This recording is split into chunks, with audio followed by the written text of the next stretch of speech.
On World Now on TVC News. Now, two Florida lawmakers known for their tough stances towards China are in the running for senior foreign relations jobs in the administration of President-elect Donald Trump.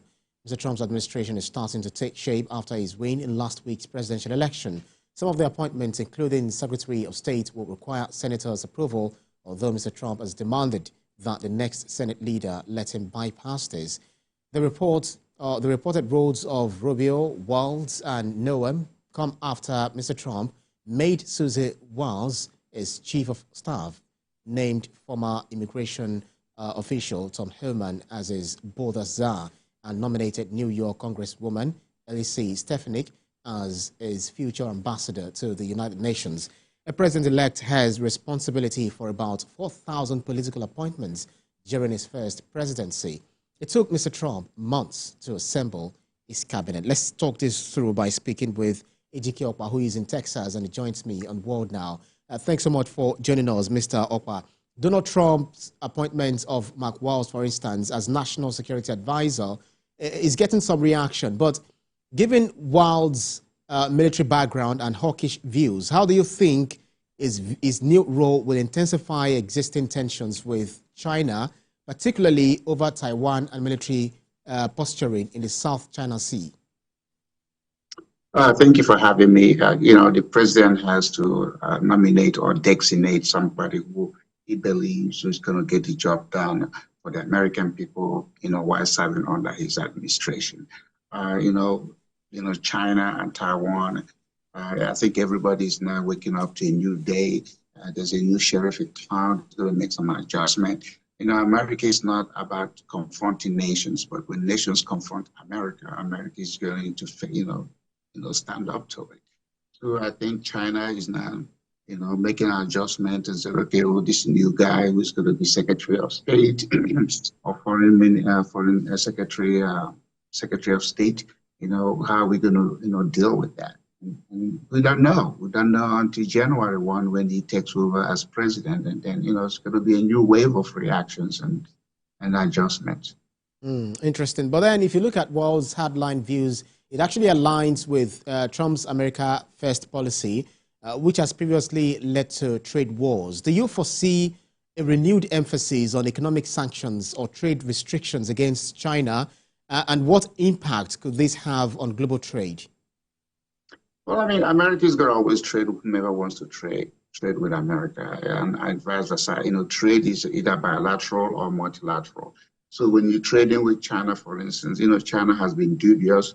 China wants to, export, to America, but they don't want to buy from America. And so if they're going to take that stand, then we'll take the stand to make sure that we inflict them the most pain. Because without America, China would not exist. I know they are trying to throw their weight all over the world, but America is the reason China rose. And so they better remember that. If not, we're going to, cut them at the knees and they're going to fall back. So with Mike Walz's appointment, we see a clear emphasis on hard power and military readiness. Given this, how would this leadership influence U.S. support for Israel's military operations, particularly in the context of allegations of genocide in Palestine and conflict involving Lebanon, as we see? Well, America and Israel, they have a very good relationship, and we want to see that relationship to continue.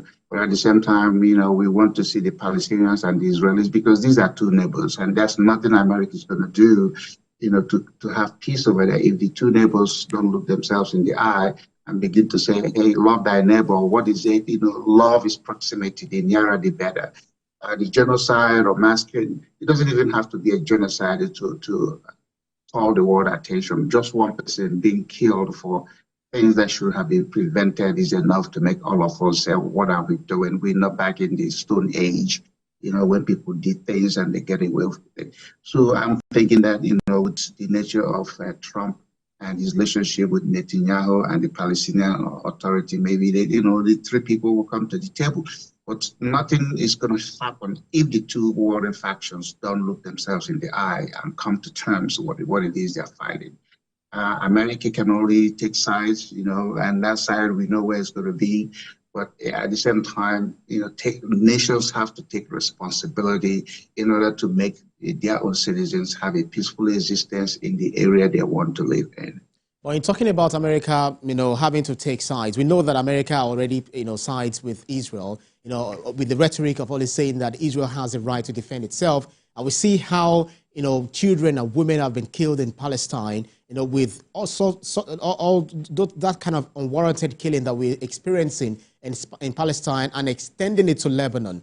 Do you think President Trump would definitely change things, especially with, during the electioneering, saying that Joe Biden was slow in finishing the job that he's supposed to get in and finish the job? So do you expect some sort of peace in the Middle East with Trump's emergence as president? Well, I mean, if his first 4 years was anything to go by, there was no war. I mean, the Palestinians and Israelis, they respected each other. It was during Biden that all this escalation came to the fore.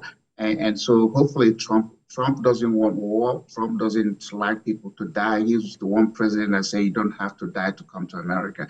And he's a peaceful man, regardless of the antics. He's going to go back there and see what it is we're going to do. Yes, if the challenge with the Middle East is that Israel is a formalized military.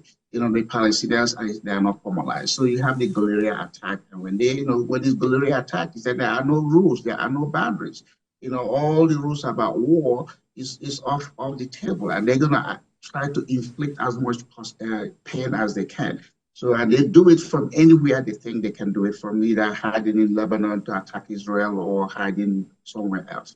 So I'm just hoping, as an individual, not regardless of the politics, is that nobody needs to die because of disagreement in terms of whatever it is they're doing. I understand. Israelis and the Palestinians. Yeah, that's right. I understand his standpoint. I feel maybe not all Republicans would definitely, agree with you in some of the things that you said, quite civil, but then, with the kind of rhetorics. And if you also look at the immigration experience that, that it was under Trump and what he's actually promising when he becomes president, when he's sworn in as president, deportation of immigrants, large deportation, which is actually, touting. Do you feel that this might impact America, maybe negatively or positively? How are you seeing it? What are you expecting to happen when Trump eventually, gets into the Oval Office? First of all, America is a nation of immigrants.